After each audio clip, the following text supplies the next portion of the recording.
اس video کو like کریں، ہمارے چینل کو سبسکرائب کریں اور ہماری ویڈیو سب سے پہلے دیکھنے کے لیے بیل آئیکن ضرور دبائیں۔ السلام علیکم ورحمۃ اللہ وبرکاتہ، نحمده ونصلی علی رسولہ الکریم، اما بعد فاعوذ باللہ من الشیطان الرجیم، بسم اللہ الرحمن الرحیم، رب اشرح لی صدری ویسر لی امری واحلل عقدۃ من لسانی یفقہوا قولی۔ انسان خطا کا پتلا ہے، انسان سے انسانوں کے حق میں بھی کوتاہی ہو جاتی ہے اور اللہ رب العزت کی بارگاہ میں بھی نافرمانی ہو جاتی ہے۔ دن رات گناہ ہوتے ہیں، لیکن گناہوں کے بعد ان پر شرمندہ ہونا، توبہ کرنا، یہ بندہ مومن کی شان ہوتی ہے۔ لیکن ان پر فخر کرنا یا ان گناہوں کی کھلم کھلا تشہیر کرنا، یہ گناہ پر گناہ کرنا ہے۔ گناہ کرنے کے بعد انسان اگر توبہ کر لیتا ہے تو ایسے ہو جاتا ہے گویا اس نے گناہ کیا ہی نہ ہو، لیکن اگر وہ اصرار کرتا ہے تو دل سیاہ ہو جاتا ہے، بے حس ہو جاتا ہے، اور یوں انسان اللہ کی رحمت سے دور ہوتا چلا جاتا ہے۔ گناہوں کی تشہیر کرنے کو ناپسند کیا گیا ہے کیونکہ اس میں بہت سی قباحتیں ہیں۔ ایسا شخص دوسروں کو بھی گناہ کی دعوت دے رہا ہوتا ہے تو قیامت کے دن وہ ان کے گناہ کا بوجھ بھی پھر اٹھائے گا۔ خصوصاً وہ لوگ جو معاشرے میں فحش کو عام کرتے ہیں، ان کے لیے قرآن میں دنیا اور آخرت میں دردناک عذاب کی بشارت دی گئی ہے۔ جس قوم میں فحاشی اعلانیہ ظاہر ہو جاتی ہے تو ایک حدیث کے مطابق ان میں طاعون اور ایسی بیماریاں پھیلنے لگتی ہیں جو ان سے پہلے کے لوگوں میں کبھی سنی بھی نہ گئی ہوں۔ گناہ کی تشہیر ناپسندیدہ کام ہے۔ صحت مند معاشرے کے لیے جو چیز ضروری ہے وہ یہ ہے کہ لوگ ایک دوسرے کی خوبیوں کا چرچا کریں، نیکیوں کو عام کریں، خیر کی دعوت دیں، لیکن برائیوں کا نہیں۔ خوبیوں کے چرچے سے معاشرے میں مثبت اقدار کو فروغ ملتا ہے، لیکن لوگوں کے عیب بیان کرنا اور خاص طور پر مجلسوں میں لوگوں کی برائیوں کا چرچا کرنا، یہ ایک قابل اعتراض بات ہے۔ اگر کسی انسان سے کوئی غلطی ہو جائے تو اسے تنہائی میں سمجھانا چاہیے، اس کی تشہیر نہیں کرنی چاہیے۔ لیکن ایک صورت اس سے مبرہ ہے جس کا ذکر اس آیت میں آتا ہے، لا يحب اللہ الجہر بالسوء من القول الا من ظلم وکان اللہ سمیعا علیما۔ اللہ بری بات کے ساتھ آواز بلند کرنے کو پسند نہیں کرتا مگر جس پر ظلم کیا گیا ہو، اور اللہ خوب سننے والا، خوب جاننے والا ہے۔ اس آیت میں برائی کے پھیلانے کی ممانعت کی گئی ہے۔ شریعت نے اس بات کی تاکید کی ہے کہ کسی کے اندر برائی دیکھو تو اس کا چرچا نہ کرو بلکہ تنہائی میں اس کو سمجھاؤ۔ تو لا يحب اللہ الجہر بالسوء من القول، اللہ بری بات کے ساتھ آواز بلند کرنے کو پسند نہیں کرتا۔ بالسوء میں کیا چیزیں ہیں؟ اس میں وہ تمام برے اقوال شامل ہیں جو تکلیف دہ اور غم پہنچانے والے ہیں، مثلاً ایک دوسرے کے ساتھ بدتمیزی سے پیش آنا، گالی گلوچ کرنا، تہمت لگانا، بد اخلاقی کا معاملہ کرنا۔ تو ایسے تمام اقوال سے منع کیا گیا ہے جنہیں اللہ تعالیٰ ناپسند کرتا ہے۔ اس کے برعکس اللہ تعالیٰ اچھی بات کو پسند کرتا ہے، مثلا ذکر الہی، نرم پاکیزہ کلام، دوسروں کے ساتھ اچھے طریقے سے پیش آنا۔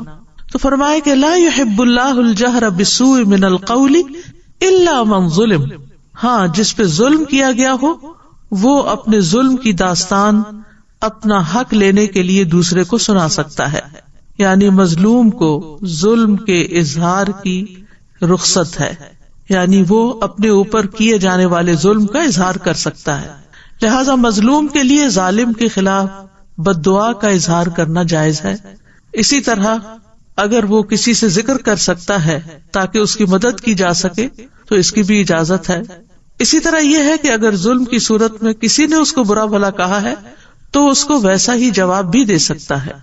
اللہ سبحانہ وتعالیٰ نے مظلوم کو بری بات کے اظہار کی رخصت اس لیے دی ہے تاکہ وہ اپنا غصہ ٹھنڈا کر لے اور تاکہ وہ تلوار کی طرف یا ہاتھ سے دبوچنے کی طرف چھلانگ نہ لگائے، یعنی بات کا جواب بات سے دے نہ کہ تلوار سے یا کسی آلے سے۔ یہ ابن عاشور نے کہا ہے۔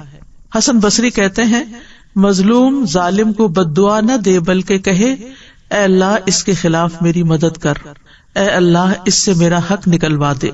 تو بہرحال اپنا حق لینے کے لیے تو انسان اپنے اوپر ہونے والے ظلم کا ذکر کر سکتا ہے، لیکن اس کے باوجود معاف کر دینا اور ظلم و زیادتی میں مقابلہ نہ کرنا زیادہ بہتر ہے۔ برائی کو بیان کرنے کی کچھ اور استثنائی صورتیں بھی ہیں. حضرت عائشہ سے مروی ہے کہ ایک مرتبہ ایک آدمی نبی صلی اللہ علیہ وسلم کی خدمت میں حاضر ہوا.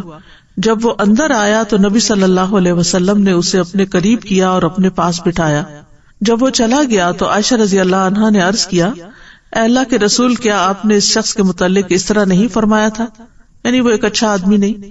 آپ نے فرمایا کیوں نہیں، لیکن بات یہ ہے کہ یقیناً سب سے بدترین آدمی وہ ہوگا جسے لوگوں نے اس کے شر سے بچنے کے لیے چھوڑ دیا ہو، یعنی لوگ اس سے ملنا نہ چاہتے ہوں، لوگ اس سے تعلق نہ رکھنا چاہتے ہوں. تو اس لیے ہمیں دوسروں کے ساتھ ایسا معاملہ نہیں کرنا چاہیے کہ لوگ ہم سے بھاگنا شروع کر دیں. اور آیت کے اختتام میں آتا ہے کہ اللہ سبحانہ تعالیٰ سننے والا جاننے والا ہے. یعنی اللہ تعالیٰ کی دو صفات کا ذکر یہاں پر کیا گیا ہے. یعنی اس آیت کے اندر چونکہ اچھے اور برے اور مباح کلام کے احکام دیے گئے ہیں، تو اس لیے اللہ تعالیٰ نے آگاہ فرما دیا کہ وہ سننے والا ہے، تمہارے اقوال سنتا ہے. اس لیے ایسی بات کرنے سے بچو جو تمہارے رب کی ناراضگی کا باعث بنے اور وہ تمہیں اس پر سزا دے. تو اس سے اس آیت میں اچھی بات کہنے کی بھی ترغیب ملتی ہے کہ اللہ تعالیٰ سن رہا ہے. لہٰذا ہم کیا چاہیں گے کہ اللہ تعالیٰ اگر سن رہا ہے تو ہم کیسی بات کریں؟ وہ بات کریں جو اللہ کو پسند آ جائے، اور ان باتوں کو چھوڑ دیں کہ جو اللہ تعالیٰ سننا نہیں چاہتا، جو اللہ تعالیٰ کو پسند نہیں. اور علیمہ یعنی وہ تمہاری نیتوں کو جانتا ہے، تمہارے ارادوں کو جانتا ہے، تمہاری باتوں کو جانتا ہے، تمہارے اوپر ہونے والے ظلم کو جانتا ہے، اور اس ظلم کے جواب میں جو کچھ تم نے کیا اس کو بھی جانتا ہے. تو بہرحال اس آیت سے یہ بات واضح ہوتی ہے کہ مظلوم کو بدلہ لینے کی اجازت ہے. ہمارے دین میں ظلم کرنا منع کیا گیا. قیامت کے دن انسان کے لیے اس کا دنیا میں کیا ہوا ظلم جو ہے وہ اندھیرے کی شکل میں ہوگا. لہٰذا کسی پر بھی ظلم نہیں کرنا چاہیے، لیکن اگر کسی پر ظلم ہو تو اس کو اس کا بدلہ لینے کی بھی اجازت دی گئی. سورۃ الشورى میں اللہ تعالیٰ فرماتے ہیں والذین اذا اصابہم البغی هم ینتصرون، اور جب ان پر زیادتی ہوتی ہے تو وہ بدلہ لے لیتے ہیں. وجزاء سیئۃ سیئۃ مثلھا، لیکن اس کا یہ اصول بتا دیا گیا کہ برائی کا بدلہ ویسی ہی برائی ہے. فمن عفا واصلح فاجرہ علی اللہ انہ لا يحب الظالمین، پھر جو کوئی معاف کر دے اور صلح کر لے تو اس کا اجر اللہ کے ذمہ ہے، اور وہ ظالموں کو قطعاً پسند نہیں کرتا.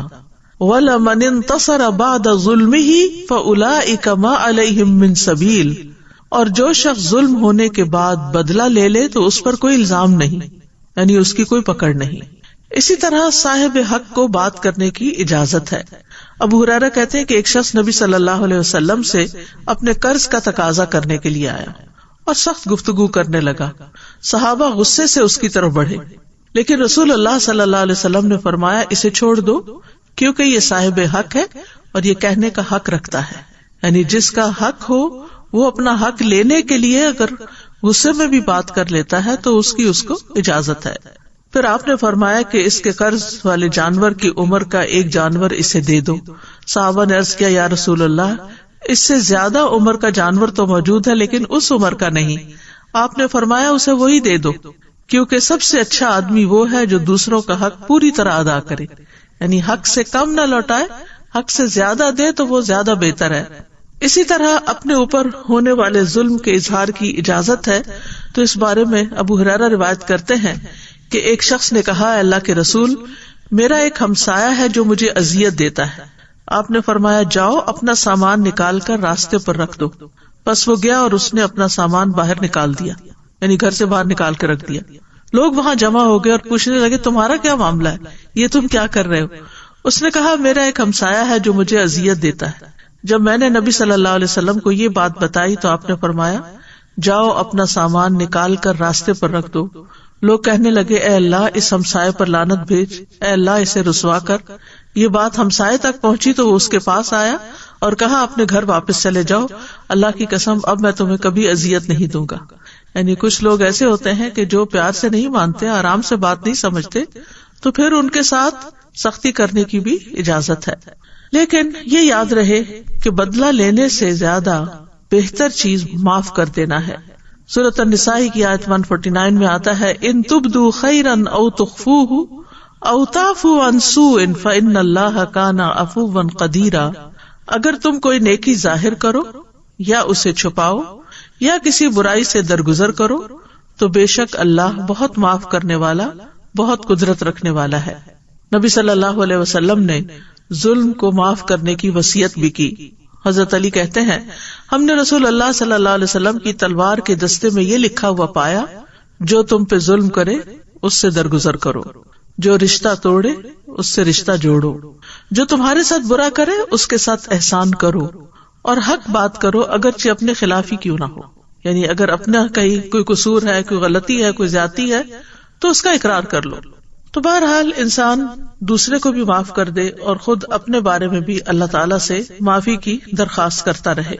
عبداللہ بن مسعود کہتے ہیں کہ مسلمانوں میں سے سب سے پہلے جس آدمی کا ہاتھ کاٹا گیا تھا، یعنی چوری کی سزا میں، لوگ اسے لے کر نبی صلی اللہ علیہ وسلم کے پاس آئے اور عرض کیا یا رسول اللہ اس نے چوری کی ہے، جس پر رسول اللہ صلی اللہ علیہ وسلم کے چہرہ مبارک کا رنگ اڑ گیا۔ کسی نے عرض کیا یا رسول اللہ، یعنی وہ کہہ رہا تھا کہ کیا ہوا؟ تو آپ نے فرمایا تم لوگ اپنے ساتھی کے متعلق شیطان کے مددگار ثابت ہوئے، جبکہ اللہ عز و جل معاف کرنے والا اور معافی کو پسند فرماتا ہے، اور کسی حاکم کے لیے یہ جائز نہیں کہ اس کے پاس حد کا کوئی مقدمہ آئے اور وہ اسے نافذ نہ کرے۔ اور پھر یہ آیت تلاوت فرمائی وَلْيَعْفُوا وَلْيَصْفَحُوا أَلَا تُحِبُّونَ أَن يَغْفِرَ اللَّهُ لَكُمْ وَاللَّهُ غَفُورٌ رَحِيمٌ۔ تو بات یہ ہے کہ اگر کسی سے کوئی بڑے سے بڑا گناہ ہو جائے اور وہ اللہ تعالیٰ سے معافی مانگ لے اور اس کا گناہ چھپ جائے تو پھر اس کو کسی عدالت میں جا کے اقرار کرنے کی ضرورت نہیں۔ جس چیز کو اللہ نے چھپا دیا اس چیز کو چھپا ہی رہنے دینا چاہیے، لیکن اگر کوئی معاملہ حاکم تک پہنچ جائے تو پھر اس کو حد نافذ کرنا ضروری ہوتا ہے۔ لیکن عام طور پر اگر دو لوگوں کے بیچ میں کوئی چیز ہو گئی ہے تو کسی کورٹ میں عدالت میں جانے کی بجائے ایک دوسرے کو معاف کر کے درگزر کر دینا چاہیے۔ معاف کرنے سے عزت میں ہی اضافہ ہوتا ہے۔ رسول اللہ صلی اللہ علیہ وسلم نے فرمایا درگزر کیا کرو، اللہ تمہیں عزت دے گا۔ ایک اور روایت میں آتا صحیح مسلم میں رسول اللہ صلی اللہ علیہ وسلم نے فرمایا صدقہ مال کو کم نہیں کرتا۔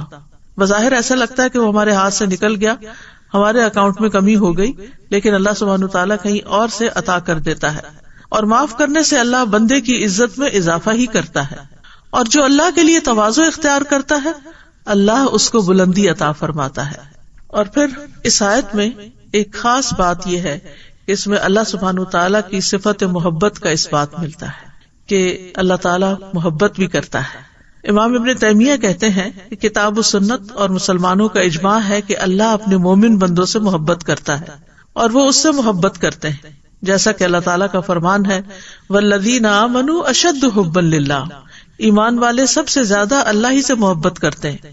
اللہ سبحانہ وتعالیٰ کس سے محبت کرتا ہے؟ اللہ تعالیٰ محسنین سے محبت کرتا ہے، دوسروں پر احسان کرنے والوں سے، یعنی جو ہم سے اچھا نہ کرے ہم اس کے ساتھ اچھا کریں۔ ان اللہ یحب المحسنین، اللہ تعالیٰ متقین سے محبت کرتا ہے، فإن اللہ یحب المتقین، اور جس سے اللہ تعالیٰ محبت کرتا ہے اس کا اعلان کر دیتا ہے۔ حدیث میں آتا ہے جب اللہ تعالیٰ کسی بندے سے محبت کرتے ہیں تو جبریل علیہ السلام کو بلاتے ہیں اور ان سے کہتے ہیں بے شک میں اپنے اس بندے سے محبت کرتا ہوں، تم سب اس سے محبت کرو۔ تو جبریل علیہ السلام حاملین عرش میں اس کا چرچا کرتے ہیں، تو آسمان والے حاملین عرش کی ملی جلی آوازوں کا شور سنتے ہیں، تو ساتویں آسمان والے بھی اس سے محبت کرنے لگتے ہیں، پھر ہر ایک آسمان والے اس سے محبت کرتے ہیں، یہاں تک کہ اس کی مقبولیت آسمان دنیا تک آ جاتی ہے، پھر اس کا ذکر زمین پر اتر آتا ہے، پھر زمین والے بھی اس سے محبت کرنے لگتے ہیں۔ لہٰذا ہمیں وہ کام تو کرنے چاہیے کہ جن سے اللہ کی محبت حاصل ہوتی ہے، لیکن ان کاموں سے بچنا چاہیے کہ جو اللہ تعالیٰ کو پسند نہیں، کیونکہ اس سے اللہ تعالیٰ کی محبت نہیں ملتی۔ اور انہی میں سے ایک کام ہے لا یحب اللہ الجہر بالسوء، کہ برائی کو، گناہ کو ظاہر کرنا اللہ کو پسند نہیں، اونچی آواز میں اس کا چرچا کرنا اللہ کو پسند نہیں۔ اور سب سے بڑا گناہ یہ ہے کہ انسان اعلانیہ نافرمانی کرے، کھلم کھلا کرے، ڈھیٹ بن کے کرے، اوپنلی کرے۔ جب کوئی انسان علل اعلان گناہ کا ارتکاب کرتا ہے یا چھپ کر کرتا ہے اور اللہ تعالیٰ اس پہ پردہ ڈال دیتا ہے، لیکن وہ اللہ کے اس گناہ پہ پردہ ڈالنے کو کمتر سمجھتے ہوئے لوگوں کو بتانے لگتا، تو یہ چیز اللہ تعالیٰ کو سخت ناپسند ہے۔ اسی لیے اللہ تعالیٰ نے فرمایا لا یحب اللہ الجہر بالسوء من القول الا من ظلم، صرف مظلوم کو اجازت ہے ورنہ اجازت نہیں ہے. اور اس میں خاص طور پر جس چیز کو برا سمجھا گیا ہے وہ ہے گناہ کو ظاہر کرنا، کھلم کھلا کرنا، یعنی زبان سے کوئی گالی گلوچ مثلاً کرنا یا عملی طور پر کوئی گناہ کر کے پھر اس کا اشتہار دینا یا اس پر فخر کرنا. ابو ہریرہ کہتے ہیں کہ میں نے رسول اللہ صلی اللہ علیہ وسلم کو فرماتے ہوئے سنا کہ میری تمام امت کو معاف کر دیا جائے گا سوائے کھلم کھلا گناہ کرنے والوں کی. اور گناہوں کو کھلم کھلا کرنے میں یہ بھی شامل ہے کہ ایک شخص رات کو کوئی گناہ کا کام کرے اور اس کے باوجود کہ اللہ نے اس کے گناہ کو چھپا دیا، مگر صبح ہونے پر وہ کہنے لگے اے فلاں میں نے کل رات فلاں فلاں برا کام کیا تھا، رات گزر گئی تھی، اس کے رب نے اس کا گناہ چھپائے رکھا، لیکن جب صبح ہوئی تو وہ خود اللہ کے پردے کھولنے لگا. اسی طرح ماضی کی کوئی غلطیاں ہو چکی ہوں، پرانے گناہ یاد ہوں یا جن گناہوں پر انسان شرمندہ ہو تو اس کا ذکر لوگوں سے نہیں کرنا چاہیے، کیونکہ بعض اوقات کوئی گناہ ہمارے دل پہ بوجھ بنتا ہے. وہ بوجھ کیوں بنتا ہے؟ تاکہ ہم توبہ کریں، تاکہ توبہ کر کے اللہ کو منا کے اللہ کو راضی کر کے ان گناہوں کو نیکیوں سے بدل کے ہم اس گناہ کے بوجھ سے آزاد ہوں. لیکن بجائے اس کے کہ ہم توبہ کریں یا ہم اس گناہ کو دھونے کے لیے کوئی صدقہ خیرات کریں یا کوئی نوافل پڑھے یا کوئی ذکر اذکار کرے یا استغفار کرے، ہم لوگوں کو اپنی کہانیاں بتانا شروع کر دیتے ہیں. میں نے فلاں موقع پہ چوری کی اور فلاں موقع پہ زنا کیا اور فلاں موقع پہ ایسا کیا اور ویسا کیا. ان باتوں سے گریز کرنا چاہیے، ایسی باتوں کو معاشرے میں نہیں کرنا چاہیے، کیونکہ جو لوگ سنتے ہیں وہ بھی پھر وہ گناہ کرنے کو ہلکا سمجھنے لگتے ہیں اور ان کے لیے بھی گناہ آسان ہو جاتا ہے. ابن حجر کہتے ہیں کہ مجاہر سے مراد وہ شخص ہے جو اپنی نافرمانی کو ظاہر کرے. تو جو ہو چکا سو ہو چکا، اب اس کے اوپر اللہ سے توبہ کر کے رو رو کے معافی مانگ لی جائے، لیکن اعلان نہ کیا جائے، مجاہر نہ بنا جائے. تو گناہ کے اظہار کی 3 اقسام ہیں. اس میں ایک تو کھلم کھلا گناہ کرنا اور دوسرا جس کو اللہ نے چھپایا اس کو ظاہر کرنا، یعنی گویا ایک شخص فخر کا اظہار کرتے ہوئے یا اللہ کے پردہ ڈالنے کو حقیر سمجھتے ہوئے لوگوں کو اپنا گناہ بتاتا ہے. تو ایسے لوگ اللہ تعالیٰ کی درگزر اور معافی سے فائدہ نہیں اٹھاتے. تیسری قسم یہ ہے کہ فاسق لوگ ایک دوسرے کو نافرمانیوں کے بارے میں بتائیں اور ان کے بارے میں گفتگو کریں، اپنی مجلسوں میں ان کا ذکر کریں، تو یہ بھی ناپسندیدہ چیز ہے. تو گناہ اور نافرمانی دنیا اور آخرت میں برے انجام کا سبب ہے. نافرمانیوں کے بہت سے نقصان ہیں، بہت سے گناہ ایسے ہیں جس سے انسان کے رزق میں کمی ہو جاتی، جس سے انسان بلاؤں اور آفتوں کا شکار ہو جاتا ہے، اور گناہوں کی وجہ سے ہی آخرت میں بھی انسان کا انجام برا ہوتا ہے. پچھلی قومیں جتنی بھی تباہ و برباد ہوئی ان کی وجہ کیا تھی کہ انہوں نے اپنے رب کو ناراض کیا تھا. تو اس میں ہم دیکھتے ہیں کہ وہ کیا چیز تھی جس نے آدم علیہ السلام کو جنت سے نیچے اتروا دیا، وہ کیا چیز تھی جس نے قوم نوح کو ڈبو دیا، وہ کیا تھا جس نے قوم عاد کو ایک تیز و تند سرکش آندھی سے ہلاک کر دیا، وہ کیا چیز تھی جس نے قوم سمود کو کڑک کے عذاب سے ہلاک کر دیا، کس چیز نے قوم لوط کی بستیوں کو الٹا دیا اور اس کے بعد ان پر آسمان سے پتھر برسائے گئے. یاد رکھیے قوم لوط پر 1 نہیں 5 عذاب آئے تھے. وہ کیا چیز تھی جس کی وجہ سے فرعون اور اس کے لشکر کو ڈبو دیا گیا، اور اس کے علاوہ بھی دنیا میں دیگر اقوام کن چیزوں کی وجہ سے تباہ ہوئے. وہ دراصل ان کا گناہ کرنا اور کھلم کھلا گناہ کرنا تھا. ابن بطال کہتے ہیں گناہ کے اظہار کرنے میں اللہ اور اس کے رسول اور نیک مومنوں کے حق کو حقیر جاننا ہوتا ہے. اس میں ایک طرح سے ان کی مخالفت کرنا بھی ہے، اور گناہوں کو چھپانا ان کو ہلکا سمجھنے سے بچنا ہے. یعنی جو شخص گناہ چھپاتا ہے وہ سمجھتا ہے کہ میں نے بہت بڑی غلطی کی ہے تو یہ کسی کے سامنے نہیں جانی چاہیے. لیکن جو شخص گناہ ظاہر کرتا ہے وہ کیا سمجھتا ہے، تو کیا ہوا، یہ کیا بات ہے، اس سے تو کوئی فرق نہیں پڑتا. کیونکہ گناہ کرنا جو ہے یہ کرنے والے کو ذلیل کر دیتا ہے، دوسروں کی نگاہوں میں گرا دیتا ہے. تو آپ دیکھیے کہ کوئی شخص اس بات سے بھی نہ ڈرے کہ میں نے غلط کیا اور مجھے لوگ کیا کہیں گے، اور وہ الٹا اس پر فخر کر کے اس کو نشر کر رہا ہے. پھر اسی طرح یہ ہے کہ اگر وہ ایسے گناہ ہوں جن پر حد قائم ہوتی ہے تو پھر وہ حد لگنے کا موجب بن جاتے ہیں.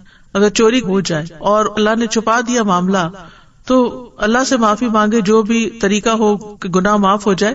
لیکن اگر وہ آ کے ظاہر کر دیتا ہے، لوگوں کو بتا دیتا ہے، تو اگر کہیں پر حد جاری ہوتی ہے، اس کا ہاتھ کٹ جاتا ہے، تو یہ اس کی اپنی غلطی ہے ایک طرح سے کہ ایک گناہ کیا اور اس کے بعد پھر اس کو ظاہر بھی کیا. پھر اسی طرح یہ ہے کہ اگر ایسے گناہ ہو جن پہ حد نہیں لگتی تو تعزیر لگنے کا موجب ہو سکتے ہیں. پھر اسی طرح یہ ہے کہ انسان دوسروں کے لیے گناہ کے راستے ہموار کر دیتا ہے. ابو ہریرہ کہتے ہیں کہ رسول اللہ صلی اللہ علیہ وسلم نے فرمایا، جس شخص نے ہدایت کی دعوت دی اسے ہدایت کے پیروی کرنے والوں کے اجر کے برابر اجر ملے گا اور ان کے اجر میں کوئی کمی نہیں ہوگی. اور جس نے گمراہی کی دعوت دی، اور یہ کھلم کھلا گناہوں کو مزے لے لے کے بیان کرنا جو ہے، یہ ایک طرح سے گمراہی کی دعوت دینا ہے کہ تم بھی کر لو، ہم نے کیا کچھ نہیں ہوا، تم بھی کر سکتے ہو. اس پر اس کی پیروی کرنے والوں کے برابر گناہ کا بوجھ ہوگا اور ان کے گناہوں میں کوئی کمی نہیں ہوگی. پھر اسی طرح شریعت نے ہمارے لیے ہر معاملے میں زندگی کے کچھ حدود رکھی ہیں جن کی پاسداری ضروری ہے. ان میں حرام کاموں کا ارتکاب ہے، خواہ وہ کسی بھی نوعیت کے ہوں، تو ان چیزوں سے بھی بچنے کی ضرورت ہے. مثال کے طور پر آپ دیکھیے، جیسے عورتوں کا زیب و زینت کے ساتھ بازاروں میں جانا، نام محرم لوگوں کے سامنے آنا. تو اب اگر کوئی شخص یہ کھلم کھلا بغیر پرواہ کیے ہوئے نکل رہا ہے تو وہ بھی ایک طرح سے عملی طور پر گناہ کو ظاہر کر رہا ہے. اسی طرح کھلم کھلا شراب پینا، کہ اس ملک میں تو کوئی پابندی نہیں، کوئی روک ٹوک نہیں، لیکن یہ ہے کہ اگر تم مسلمان ہو اور تم ایسا کام کر رہے ہو سب کے سامنے، تو اس کا یہ مطلب نہیں کہ چھپ کے کرتا رہے. نہیں، چھپ کے کرنا بھی منع ہے، کیونکہ چھپ کے کرنا اس لحاظ سے اور برا ہے کہ اللہ سبحانہ وتعالیٰ دیکھتا ہے. لیکن یہاں مطلب یہ ہے کہ جب انسان کھلم کھلا بیچ بازار کے کوئی کام کر رہا ہوتا ہے تو جتنے بھی راہ گزر لوگ ہوتے ہیں وہ اس سے انسپائر ہوتے ہیں اور پھر وہ بھی ان گناہوں میں ملوث ہو جاتے ہیں. پھر اس آیت سے یہ بات بھی دیکھنے کی ہے کہ اللہ تعالیٰ کے ناپسندیدہ اقوال کون سے ہیں. اس میں سب سے پہلے غیبت آتی ہے. غیبت جو ہے یہ ایک کبیرہ گناہ ہے.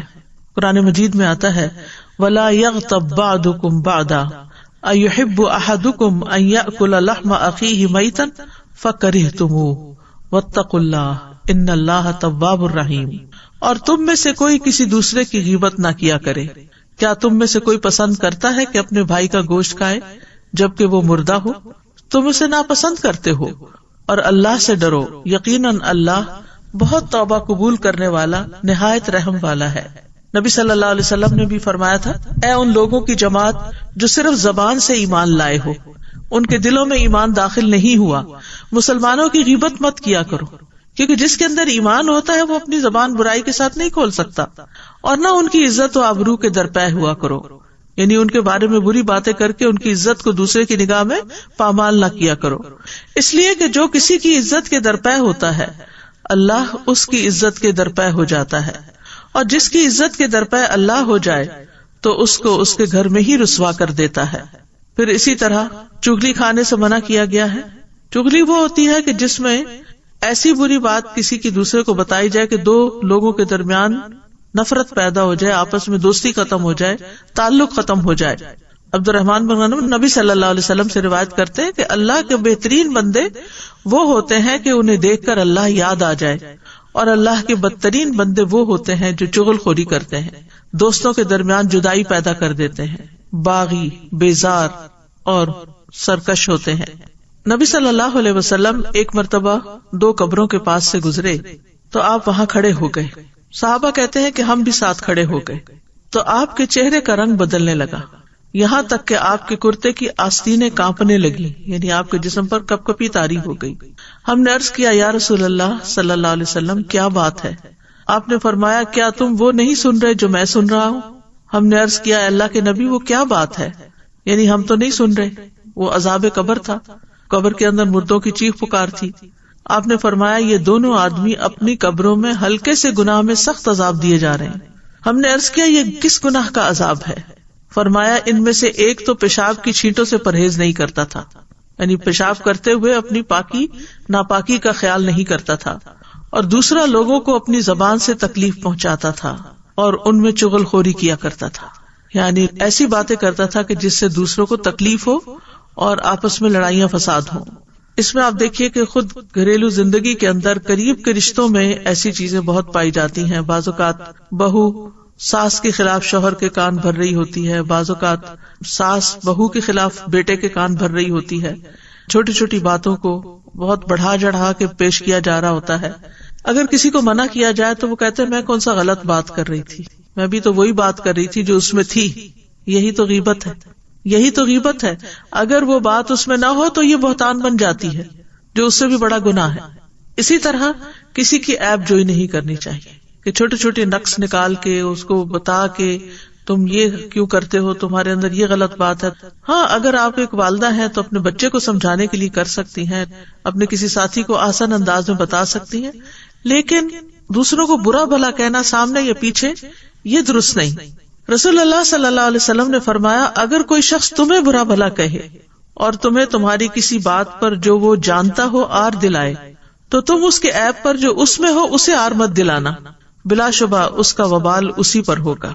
یعنی بعض اوقات ہمیں دوسروں کی خامی کا, کمی کا, کوتاہی کا پتہ ہوتا ہے اور ہم بات کرتے ہوئے اس کو وہ یاد کرا کے بات کرتے ہیں تاکہ وہ دوسرا جو ہے وہ ہمارے کنٹرول میں رہے. یہ بلیک میلنگ ہوتی ہے نا کہ اگر کسی کی کوئی غلطی آپ کو پتا ہے, یہ گناہ آپ کو پتا ہے, تو آپ اس کو بار بار یاد کراتے رہیں کہ چپ ہو جاؤ ورنہ میں فلاں تمہارا راز کھول دوں گی. پھر اسی طرح دوسروں کو تانا دینا یہ بھی ناپسندیدہ چیز ہے. قرآن مجید میں آتا ہے وَيْلٌ لِكُلِّ هُمَزَةٍ لُمَزَةٍ, بڑی ہلاکت ہے ہر بہت تانا دینے والے, بہت عیب لگانے والے کے لیے. عبداللہ بن مسعود کہتے ہیں کہ رسول اللہ صلی اللہ علیہ وسلم نے فرمایا, مومن لان تان کرنے والا فحش گو اور بےہودہ گو نہیں ہوتا. اسی طرح آپ نے ایک اور جگہ پر صحیح بخاری کی روایت ہے فرمایا, جس نے کسی مومن پر لعنت بھیجی تو یہ اس کو قتل کرنے کے برابر ہے, اور جو شخص کسی مومن پر کفر کا الزام لگائے تو یہ بھی اس کے قتل کرنے کے برابر ہے. یہ معمولی الزامات نہیں, معمولی تانے نہیں ہے. پھر اسی طرح کسی کی بے عزتی کر دینا, لوگوں کے سامنے دوسرے کو رسوا کر دینا, یہ بھی اللہ تعالیٰ کو پسند نہیں. نبی صلی اللہ علیہ وسلم نے فرمایا, بے شک سب سے بڑا سود یہ ہے کہ انسان ناحق کسی مسلمان کی عزت سے کھیلے. ایک اور روایت میں آتا ہے کسی کی آبرو ریزی کرنا سب سے بڑا سود ہے. پھر اسی طرح زبان سے اذیت دینا دوسروں کو, یہ بھی اللہ تعالیٰ کو پسند نہیں. ابو ہریرہ کہتے ہیں کہ ایک آدمی نے عرض کیا, یا رسول اللہ, فلاں عورت کثرت سے نماز, روزہ اور صدقہ کرنے میں مشہور ہے, لیکن وہ اپنی زبان سے اپنے پڑوسیوں کو ستاتی ہے. آپ نے فرمایا وہ جہنمی ہے. پھر اس نے کہا, یا رسول اللہ صلی اللہ علیہ وسلم, فلاں عورت نماز, روزہ اور صدقہ کی کمی میں مشہور ہے, وہ صرف پنیر کے چند ٹکڑے صدقہ کرتی ہے لیکن اپنی زبان سے اپنے پڑوسیوں کو نہیں ستاتی. آپ نے فرمایا وہ جنتی ہے. پھر اسی طرح بہت زیادہ باتیں کرنا اور دوسرے کے سر چڑھ جانا, زبان آوری کرنا, اس کے بارے میں رسول اللہ صلی اللہ علیہ وسلم نے فرمایا, یقیناً اللہ عز و جل ایسے آدمی سے غصے ہوتا ہے جو بہت باتیں بنائے, جو اپنی زبان کو ایسے چلائے جیسے گائے اپنی زبان چلاتی, یعنی لپیٹ لپیٹ کے گھاس کھاتی ہے.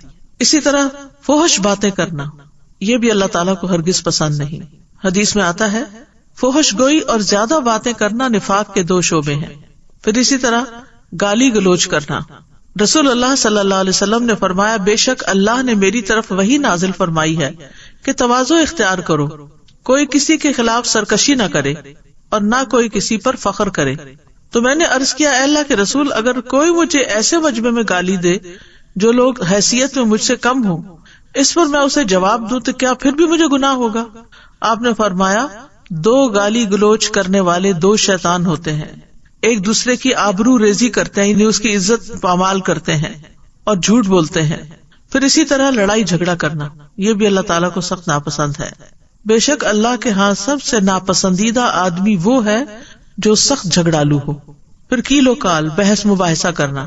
نبی صلی اللہ علیہ وسلم نے فرمایا, اللہ تمہارے لیے 3 باتیں پسند نہیں کرتا, بلا وجہ کی گپ شپ, مال کو ضائع کرنا اور کثرت سوال, یعنی بحث مباحثے کے لیے. پھر اسی طرح لایانی گفتگو کرنا یہ بھی اللہ کو پسند نہیں. اور اچھا اسلام کون سا ہے جس میں انسان لایانی باتوں سے پرہیز کرے جن کا کوئی مطلب مقصد ہی نہیں. رسول اللہ صلی اللہ علیہ وسلم نے فرمایا, انسان کے اسلام کی خوبی یہ ہے کہ وہ بے فائدہ چیزوں کو چھوڑ دے. پھر گناہوں کو کھلم کھلا بیان کرنا جو ہے یہ بھی سخت ناپسندیدہ ہے. آپ صلی اللہ علیہ وسلم نے فرمایا, میری تمام امت کو معاف کر دیا جائے گا سوائے گناہوں کو کھلم کھلا کرنے والوں کے. اور گناہ کو کھلم کھلا کرنے میں یہ بھی شامل ہے کہ ایک شخص رات کو کوئی گناہ کا کام کرے, اس کے باوجود کہ اللہ نے اس کا گناہ چھپا دیا ہو, مگر صبح ہونے پہ کہنے لگے کہ اے فلاں, میں نے کل رات فلاں فلاں برا کام کیا تھا, رات گزر گئی تھی اور اس کے رب نے اس کا گناہ چھپا دیا تھا, لیکن جب صبح ہوئی تو وہ خود اللہ کے پردے کو کھولنے لگا. پھر اسی طرح یہ ہے کہ کسی کے اوپر فتوی جاری کرنا کہ اللہ تمہیں نہیں بخشے گا. 2 لوگ تھے بنی اسرائیل میں، ایک دوسرے کے بھائی بنے ہوئے تھے. ان میں سے ایک بہت گناہگار تھا اور دوسرا عبادت میں خوب کوشش کرتا تھا. عبادت گزار آدمی ہمیشہ دوسرے بھائی کو گناہ کرتے ہوئے دیکھتا اور اس سے کہتا کہ رک جاؤ. ایک روز اس نے کوئی گناہ کرتے ہوئے اس کو دیکھا تو اس سے کہا کہ اس گناہ سے رک جاؤ. گناہگار نے کہا مجھے میرے رب کے ساتھ چھوڑ دو، کیا تم مجھ پہ نگران بنائے گئے ہو؟ اس نے کہا کہ اللہ کی قسم اللہ تمہاری مغفرت نہیں کرے گا، یا یہ کہا کہ اللہ تمہیں جنت میں داخل نہیں کرے گا.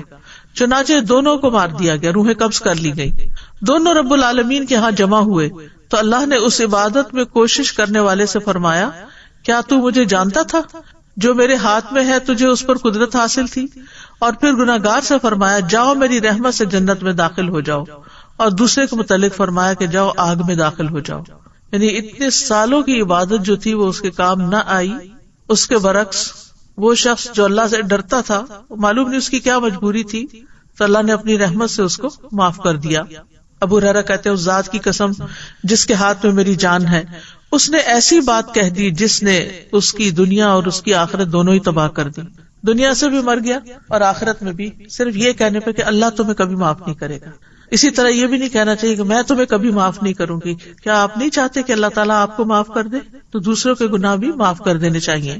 پھر کچھ باتیں جو ہیں وہ اللہ تعالیٰ کو پسند ہیں جو کرنی چاہیے، ان میں نیک عمل کرنا اور اس کی طرف دعوت دینا. وَمَنْ أَحْسَنُ قَوْلًا مِّمَّنْ دَعَا إِلَى اللَّهِ وَعَمِلَ صَالِحًا وَقَالَ إِنَّنِي مِنَ الْمُسْلِمِينَ. اور بات کے اعتبار سے اس سے اچھا کون ہے جو اللہ کی طرف بلائے اور نیک عمل کرے اور کہے کہ بے شک میں فرما برداروں میں سے ہوں. اسی طرح نصیحت کی بات کرنا، اچھی گفتگو کرنا. سورۃ بنی اسرائیل میں آتا ہے وَقُلْ لِعِبَادِي يَقُولُوا الَّتِي هِيَ أَحْسَنُ إِنَّ الشَّيْطَانَ يَنزَغُ بَيْنَهُمْ إِنَّ الشَّيْطَانَ كَانَ لِلْإِنسَانِ عَدُوًّا مُبِينًا. اور میرے بندوں سے کہہ دو وہ بات کہیں جو سب سے اچھی ہو، وہ بات کہیں جو سب سے اچھی ہو، بے شک شیطان ان کے درمیان جھگڑا ڈلواتا ہے. بے شک شیطان انسان کا کھلا دشمن ہے. پھر اسی طرح ہمارے دین میں اچھی بات کو صدقہ کہا گیا. نبی صلی اللہ علیہ وسلم نے فرمایا اچھی بات بھی صدقہ ہے. حکیم کہتے ہیں کہ جس میں 3 اوصاف پائے جائیں وہ نیکی کو پہنچ جاتا ہے. نمبر 1 سخاوت، نمبر 2 تکلیف پر صبر، اور نمبر 3 عمدہ کلام کرنا. وہ آتا نا کہ تم نیکی کو پا نہیں سکتے جب تک کہ تم یہ اور یہ کام نہ کرو. یہاں یہ بتا دیا گیا کہ یہ لوگ وہ تو نہیں کر سکتے لیکن اس طریقے سے اجر کما سکتے ہیں. پھر نرم گفتگو کرنا جو ہے جنت میں لے جانے والے کاموں میں سے ہے. نبی صلی اللہ علیہ وسلم نے فرمایا جنت میں ایک منزل ایسی ہے جس کا اندر باہر سے اور باہر اندر سے نظر آتا ہے. ابو موسیٰ اشعری نے پوچھا اللہ کے رسول وہ کس کو ملے گی؟ فرمایا جو گفتگو میں نرمی کرے، کھانا کھلائے، اور رات کو جب لوگ سو رہے ہوں تو اللہ کے لیے قیام کرے. پھر اسی طرح نبی صلی اللہ علیہ وسلم کے بارے میں آتا ہے کہ وہ بد زبان اور فحش گو نہیں تھے. آپ فرمایا کرتے تھے تم میں سب سے بہتر شخص وہ ہے جس کے اخلاق سب سے اچھے ہوں، اور مومن تو ہوتا ہی وہ ہے جس کے ہاتھ اور زبان سے دوسرے سلامت رہیں. عبداللہ بن مسعود کہتے ہیں میں نے رسول اللہ صلی اللہ علیہ وسلم سے پوچھا اے اللہ کے رسول اعمال میں سب سے افضل عمل کون سا ہے؟ آپ نے فرمایا نماز کو اس کے وقت پر پڑھنا. پھر کہا پھر کون سا اے اللہ کے رسول؟ فرمایا یہ کہ لوگ تمہاری زبان سے محفوظ رہیں، یعنی تمہاری زبان سے کسی کو تکلیف نہ پہنچے. پھر اسی طرح آپ نے فرمایا میں ذمہ دار ہوں جنت میں ایک جانب محل کا اس شخص کے لیے جو حق پہ رہتے ہوئے جھگڑا چھوڑ دے، یعنی حق اس کا ہے لیکن وہ ختم کر دے، بھلا دے اس کو. اور جنت کے درمیان میں ایک محل اس کا ہے جو مزاح میں بھی جھوٹ چھوڑ دے. اور جنت کی اعلیٰ منازل میں ایک محل ہے اس شخص کے لیے جو اپنے اخلاق کو عمدہ بنا لے. پھر اسی طرح دوسروں کی پردہ پوشی کرنا جو ہے اللہ تعالیٰ کو پسند ہے. جو شخص کسی مسلمان کے عیب کو چھپائے گا اللہ تعالیٰ قیامت کے دن اس کے عیب کو چھپا دے گا. پھر لغو سے اجتناب کرنا، یعنی بیہودہ بیکار باتیں جو حق سے دور کرنے والی ہیں ان سے منہ موڑ لینا. اور پھر حقیقت یہ ہے کہ انسان کو اللہ سبحانہ تعالیٰ سے دعا بھی کرنی چاہیے، کیونکہ بہت سے ارادے انسان باندھتا ہے، نیت کرتا ہے. جب اس طرح کی کوئی کلاس اٹینڈ کرتا ہے بہت سی احادیث سننے کو مل جاتی ہیں تو انسان واپس جا کر ریلیکس ہو جاتا ہے اور وقتی طور پر ہی عمل کرتا ہے، لیکن بعد میں پھر ان کو بھول جاتا ہے. تو اس کے لیے دعا بہت فائدہ مند ہے. ان میں سے اللہ کے پسندیدہ کاموں کی توفیق کی دعا مانگنا. رب اوزعنی ان اشکر نعمتک التی انعمت علی وعلی والدی وان اعمل صالحا ترضاہ وادخلنی برحمتک فی عبادک الصالحین. اے میرے رب مجھے توفیق دے کہ میں تیری نعمت کا شکر ادا کروں جو تو نے مجھ پر اور میرے ماں باپ پر کی ہے، اور یہ کہ میں نیک عمل کروں جسے تو پسند کرے، اور اپنی رحمت سے مجھے اپنے نیک بندوں میں داخل فرما لے. پھر زبان کی درستگی کی دعا کرتے رہنا چاہیے. اللہم اہد قلبی وسدد لسانی واسلل سخیمۃ قلبی. اے اللہ میرے دل کو رہنمائی عطا فرما، میری زبان کو درستگی عطا فرما، اور میرے دل کے کینے کو دور کر دے. پھر دوسروں پر ظلم کرنے سے پناہ مانگنی چاہیے. اللہم انی اعوذ بک من الفقر والقلۃ والذلۃ واعوذ بک من ان اظلم او اظلم. اے اللہ میں فقر و فاقہ، قلت اور ذلت سے تیری پناہ میں آتا ہوں، اور اس بات سے تیری پناہ میں آتا ہوں کہ میں کسی پر ظلم کروں یا کوئی مجھ پہ ظلم کرے. پھر اسی طرح اگر غصے میں آ جائے انسان اور کسی پر زیادتی کر بیٹھے خود، تو اس صورت میں اس کو دعا کرنی چاہیے کہ اے اللہ جس مومن کو میں تکلیف دوں یا اس کو برا کہوں یا اسے سزا دوں تو اسے اس کے لیے کفارہ اور باعث قرب بنا دے کہ وہ قیامت کے دن تیرے سے قریب ہو. پھر اسی طرح غصے کی حالت میں حق بات کہنے کی توفیق مانگنی چاہیے. وَأَسْأَلُكَ كَلِمَةَ الْحَقِّ فِي الرِّضَا وَالْغَضَبِ. اے اللہ خوشی اور غصے کی حالت میں حق بات کہنے کی توفیق عطا فرما. اور کرنے کے کام یہ ہے کہ اگر کوئی ظلم کرتا ہے تو اس کو معاف کر دیں، لوگوں سے درگزر سے کام لیں، جو کچھ ان کے پاس ہے ان پہ نظر نہ رکھیں. پھر اسی طرح اگر کوئی ہمارے ساتھ برائی کرے تو اس کا جواب احسن طریقے سے دیں، جاہلوں سے اعراض کریں، اپنی زبان کی حفاظت کریں، فائدے کی بات کریں ورنہ خاموش رہیں، زبان سے اللہ کی پسند ہی کی بات نکلے، لایانی اور بیکار گفتگو سے بچیں.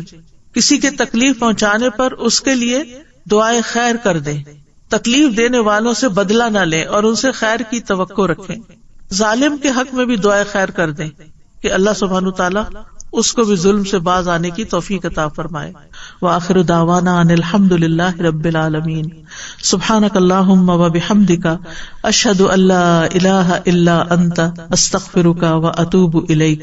السلام علیکم ورحمۃ اللہ وبرکاتہ.